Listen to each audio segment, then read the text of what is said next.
کل قیامت کے دن گناہ گار کی حالت ان لکڑیوں کی طرح ہوگی، جو چھوٹی چھوٹی لکڑیاں تو ہیں، سوکھی ہوئی لکڑیاں ہیں، اور آگ اسے بڑی جلدی سے پکڑ رہی ہے۔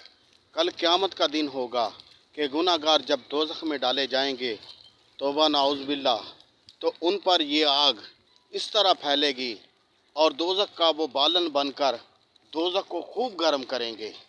اللہ تبارک و تعالیٰ اس آگ سے بچائے، اللہ کے عذاب سے بچائے، آمین ثم آمین۔ زیارت قرآن محلہ رحمان پورہ، گلا کمیارہ والا، حیدر سائی معصومی۔ زیارت قرآن کے ساتھ کیمرہ مین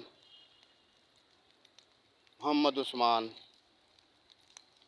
چینل کا نام آخری بات 786، آخری بات 786۔